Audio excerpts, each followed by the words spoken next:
¿Qué está pasando en Egghead? Una sombra misteriosa ha cortado la comunicación con la torre principal. Shaka deduce lo peor. Hay un traidor entre los Punk. Pero ¿quién es? ¿De quién es esa sombra? Estamos frente a una verdadera historia del género novela misterio y pese a que todas las pistas apuntan a que ya conocemos al traidor, la realidad nos va a dejar la sangre helada. Pero no tanto como la nueva alianza en Egghead. Kaku y Rob Lucci están a punto de pelear junto a los sombreros de paja contra el gobierno mundial. Este arco está más caliente que nunca y ni siquiera nos imaginamos cómo puede terminar. Semana tras semana caemos siempre en lo mismo. ¿Qué está pasando en Egghead?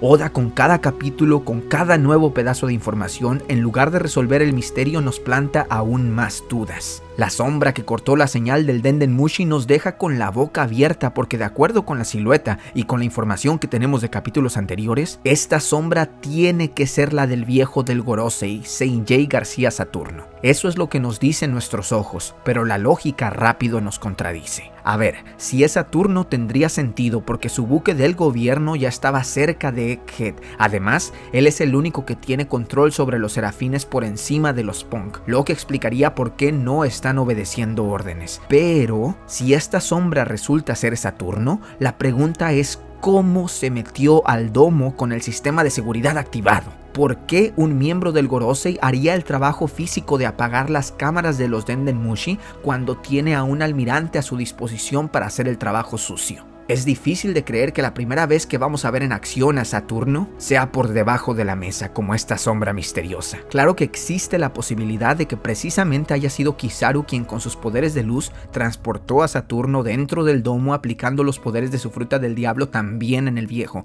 o sea, convirtiéndose ambos en luz y así infiltrándose al laboratorio. Sin embargo, yo creo que existen otras dos explicaciones más. Saturno y Kizaru entraron al laboratorio cuando el sistema de seguridad se desactivó por primera vez, es decir, al mismo tiempo que entraron los agentes del CP0. Sin embargo, esto es muy forzado, demasiado diría yo. Casi lo podemos descartar inmediatamente porque claramente vimos cómo Saturno estaba a las afueras de Egghead cuando el domo fue desactivado. A menos de que estos dos frentes no estuvieran pasando en el mismo tiempo, en la misma línea temporal, o sea que los barcos del gobierno mundial fuera de Egghead estuvieran un poco antes de la actual línea temporal. Pero como ven, esto está un poco forzado. Así que como esta opción está muy enredada, mejor pasemos a la segunda. Alguien volvió a desactivar el domo por unos instantes para que Saturno y Kizaru accedieran al laboratorio. ¿Y quién es ese alguien? El traidor del que hemos venido hablando todas estas semanas. ¿Y quién es el traidor? ¿El Vegapunk original? ¿Uno de los Punk? ¿O simplemente el destino?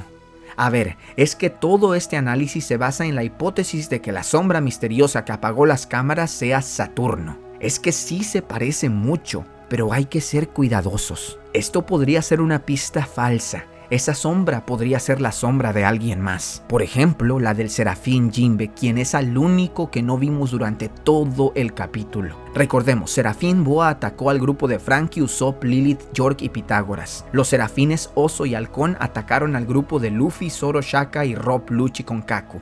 Wow, al ratito vamos a hablar de este asunto. Además, ya también conocemos los poderes de Serafín Tiburón, que es la fruta del señor Pink. Esta silueta con trazos ondulados que pensamos que era la barba de Saturno, podrían ser solo las ondas líquidas de la fruta del Serafín Jinbe. O también podría ser Karibo, pues su fruta viscosa también se comporta de una manera muy similar. Iba a decir viscosa pero sabrosa. Y es que al final Karibo estaba en el Sony, ¿verdad? Y el Sony está dentro del domo. Por ende, Karibo está dentro del domo del laboratorio. Pero si fue Saturno, el Serafín Jinbe o Karibo, la pregunta sigue siendo la misma. ¿Quién le ordenó a los serafines volver a atacar? Si dejamos a Saturno a un lado, pues el Gorosei es el que tiene el mayor rango de jerarquía sobre los serafines. Si pensamos que esa sombra no es Saturno y que este no les ordenó atacar a todos en la isla, porque Zoro nos los explicó, ¿verdad? Los serafines atacaron primero a Rob, Lucci y a Kaku, lo que significa que tienen órdenes de exterminar a todos. Entonces, si no fue Saturno, la orden tuvo que venir del segundo a mando en la lista de jerarquía de los serafines, que según esta gráfica es Vegapunk. ¿Pero a qué se refiere esta gráfica? ¿Al Dr. Vegapunk o a todos los Vegapunk por igual? Todavía no sabemos si dentro de los Punk tienen su propia jerarquía, es decir, que Stella tenga más peso que Punk 01 o si el original vale lo mismo que los demás. Una pista pequeña que tenemos y que pasó 2 veces es cuando Punk 02 Lilith se enoja con Punk 01 Shaka por darle órdenes. Explícitamente le dice que la irrita porque Shaka se cree el jefe. Esto indicaría que al menos entre los Punk todos tienen la misma jerarquía. Entonces, si los serafines no están obedeciendo la orden de ninguno de los Punk, si no obedecieron al número 4 Pitágoras ni a la número 2 Lilith en el puente de la Torre C, si no obedecieron al número 1 Shaka en la Torre A, esto quiere decir que solo existen 2 mandos por encima de ellos, el Dr. Vegapunk y el Gorosei. Justamente los personajes que vemos en el volumen 31 de la mini historia del Yerma. Vegapunk en una audiencia con el Gorosei. Pero en verdad, ¿el traidor es el cuerpo original Stella? ¿Que no es a él a quienes estamos intentando rescatar? Es que todo esto es increíblemente confuso, una gran novela de misterio. Como los hechos y la lógica están apuntando a que el traidor es el Dr. Vegapunk, igualito que en las novelas de misterio, siempre todas las pistas apuntan a alguien que resulta no ser el culpable. Pese a que todo está en su contra, pese a que lo vimos en una audiencia con el Gorosei, pese a que misteriosamente está desaparecido de la isla, pese a que teóricamente él es el único capaz de reescribir las órdenes de los serafines, atrevámonos a decir que el traidor no es el Dr. Vegapunk, que la audiencia que tuvo con el Gorosei está allí solo para confundirnos más. Después de todo sabemos qué clase de personaje es Vegapunk, un científico que en cuanto le mencionan fondos para sus investigaciones está dispuesto a acceder a todo por el nombre de la ciencia. Que Vegapunk esté con el Gorosei no significa que compartan los mismos ideales, solo significa que allí es donde está el dinero para sus proyectos, con el gobierno. Punto. Además, simplemente no me lo puedo imaginar siendo el traidor después de la interacción tan genuina que tuvo con Juller y Bonnie. El viejo en verdad estaba preocupado por ella, advirtiéndole del peligro de acceder a las memorias de Kuma. También está el pasado con Dragon que vimos en Ohara, cuando dijo que incluso dentro del gobierno y la marina habían buenas personas, que aunque él no se iba a unir a los revolucionarios, iba a hacer su lucha desde dentro del gobierno. Claro que también tenemos que tener en cuenta el aspecto turbio de su personalidad.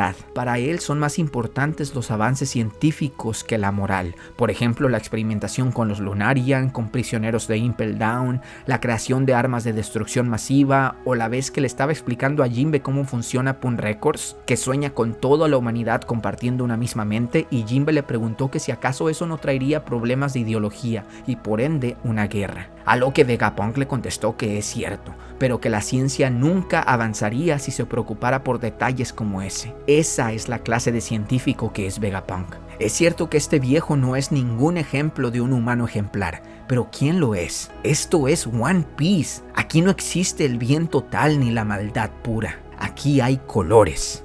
Pero entonces, si no es Vegapunk y no es Saturno, ¿quién ordenó a los serafines atacar? La respuesta podría ser Punk 01 Shaka. Pero la información que tenemos tampoco encaja bien con esto. Todos vimos cómo los serafines ignoraron sus órdenes de parar el ataque. Eso debería despejar cualquier duda. Sin embargo, algo no nos termina de cuadrar. ¿Qué tal si él planeó una situación como esta para hacer creer que los serafines tampoco lo obedecían a él? ¿Qué tal si antes dio una orden de no obedecer ninguna de sus órdenes posteriores a menos de que dijera una palabra clave o algo parecido? En ese caso, Shaka fue quien pudo reescribir las órdenes de Edison, hacer que los serafines volvieran a atacar. Shaka es quien le puso las botas magnéticas a todos los sombreros de paja, es quien no confía en los piratas, pero aún así, entonces, ¿por qué al inicio del arco lo vimos hablando tan sinceramente con Dragon? Uno pensaría que solo aliados 100% confiables podrían tener comunicación directa con el líder de los revolucionarios. Además, en esa llamada, Shaka habló de una manera tan genuina. Estoy seguro que estos son mis últimos días, Dragon. El gobierno me va a matar. Sin mencionar cómo les contó a los sombreros de paja todo lo que había pasado en el incidente de Ohara y cómo ayudó a Robin revelándole que Jaguar D. Saul sigue con vida. ¿Por qué nos haces esto, Oda? ¿Por qué este misterio está tan bien escrito que no lo podemos resolver? ¿O acaso nos estamos ahogando en un vaso de agua y la respuesta está allí, evidente, clara para el que la quiera ver? Ustedes elijan. Resumamos las opciones. Opción 1. No hay traidor en Egghead. La sombra misteriosa es de Saturno, es decir, los serafines ahora obedecen al Gorosei y por eso atacan a todos sin distinguir. ¿Problemas con esta opción? ¿Cómo accedió Saturno al laboratorio? Opción 2. El traidor es el Dr. Vegapunk y la sombra misteriosa es de Saturno, como los vimos juntos en la audiencia de Marilloa. ¿Problemas con esta opción? La noble relación de Vegapunk con Jewelry Bonnie. Opción 3. El traidor es Punk 01 Shaka y la sombra es de Saturno o del Serafín Jinbe o de Kari. ¿Problemas con esta opción? La llamada de Shaka con Dragon al inicio del arco y todas las otras veces que ha demostrado ser más o menos decente. Opción 4. El traidor es cualquiera de los otros Punk. ¿Problemas con esta opción? Ya vimos cómo los serafines desobedecieron a Shaka, a Pitágoras, a Lilith, además de convertir en piedra a York. Edison y Atlas son los únicos que no han sido confirmados. Después de todo, Atlas dijo que su cara es una máscara. Esto podría ser una pista o simplemente un detalle sin importancia para acentuar los avances científicos. O opción 5. Los serafines en verdad están actuando por su propia cuenta. La voluntad de los seres vivos que la ciencia no puede eliminar, cosa que nos explicó Punk 02 Lilith al inicio del arco. También es importante remarcar que venimos de un traidor en Wano, de hecho desde los inicios del New World en Punk Hazard, y que luego, después de tantos años y en el siguiente arco se nos vuelva a presentar el mismo recurso narrativo, un traidor en Egghead, nos deja pensando un poco. Pero que no se nos nuble la vista. Lo más seguro es que sí hay un traidor en Egghead, porque recuerden que todo puede suceder aquí en... Dejen en los comentarios cuáles creen ustedes que es la mejor opción, o escriban la suya propia, por ejemplo. Opción 7. Es la Paloma North, es la Paloma. En cuanto a Rob Lucci, ya habíamos hablado de este tema en uno de los análisis pasados, pero hoy con la revelación de que los agentes del Cyberpol y los sombreros de paja podrían aliarse, tenemos que tirar todo por la ventana, agarrarnos bien los calzones y antes de cualquier cosa, admirar este increíble panel. En la explosión y corte gigantesco que ocasionaron los serafines Oso y Halcón, vemos a Zoro salvando la vida de Kaku y a Luffy haciendo lo mismo con nada menos que Rob Lucci y Shaka.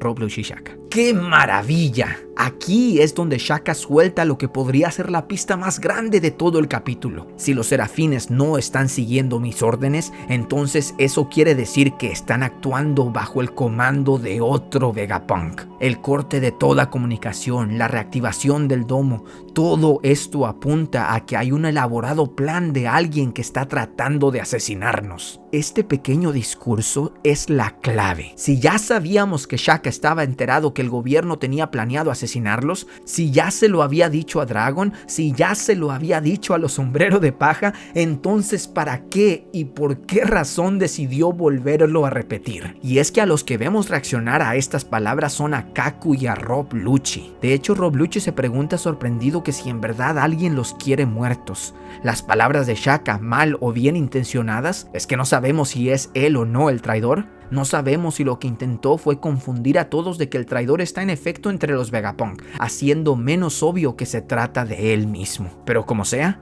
sus palabras sirvieron un propósito muy específico.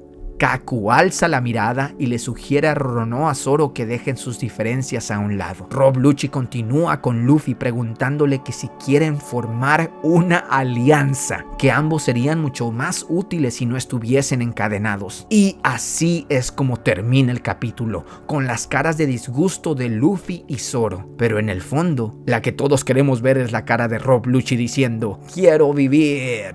¡Ay, qué bonito!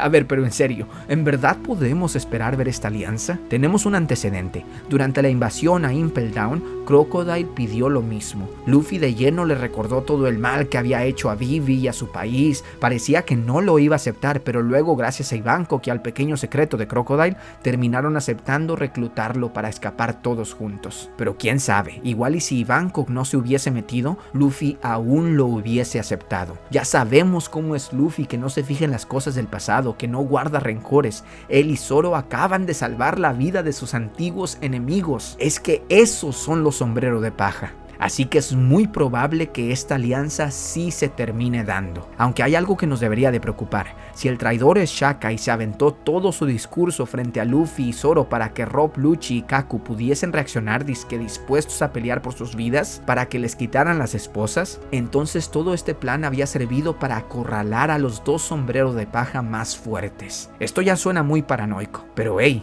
como dicen por allí, es bueno confiar, pero es mejor no confiar. En el caso de que Rob, Lucci y Kaku de verdad quieran aliarse con Luffy con buenas intenciones, que de verdad estén dispuestos a pelear contra el gobierno, que es lo más seguro y lo que va a terminar pasando porque ya nos conocemos de memoria el poder más grande de Luffy, el poder más aterrador que cualquier hombre podría tener según Mihawk, convertir a todos en sus aliados. Una alianza que no muchos podrían haber imaginado, pero que argumentalmente es tan funcional que incluso podríamos decir que fue presagiada desde que conocimos la mini historia del CP9, desde que nos enteramos que el nombre de Rob Lucci significa robar la luz, desde que vimos cómo después de haber sido derrotados en Enies Lobby, después de que el gobierno los persiguiera para asesinarlos, conocimos el lado humano de estos mercenarios del gobierno. Una jugada maestra por parte de Oda, que una vez más nos vuelve a reafirmar por qué nos encanta One Piece. A continuación los dejo con el análisis que hicimos hace meses de por qué en Egghead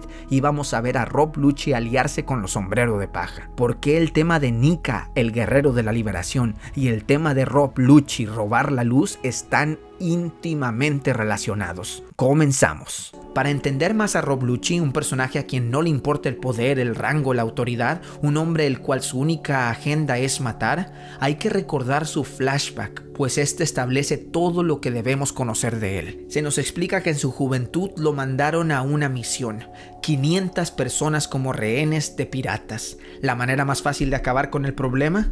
Simplemente matar a todos los rehenes junto con los piratas. Descorazonado, efectivo, frío, fuerte y obediente. Esto es lo que es Rob Lucci. Y lo que lo define es lo que pasa al final del flashback, cuando vemos las cicatrices que le quedan a Rob Lucci en la espalda y que se parecen mucho al escudo del gobierno mundial. Una cosa que nos dice gráficamente que Rob Lucci en verdad nació para ser el arma perfecta de esta organización mundial. Rob Lucci es la representación de lo que el gobierno hace a aquellos que no obedecen. Un monstruo que aparecerá para eliminar a todo lo que no les convenga. ¿Será posible que todo esto pueda cambiar? Si Rob Lucci no tiene un sueño que romper, entonces ¿por qué Oda lo volvió a traer a la historia? ¿Por qué no los pone frente a Luffy? Especialmente cuando nunca en la historia de One Piece Oda había hecho pelear a Luffy sombrero de paja nuevamente contra un antagonista principal del pasado. ¿Qué motiva esta decisión aparte de la obvia importancia política que tiene Rob Lucci y el CP0 en esta historia?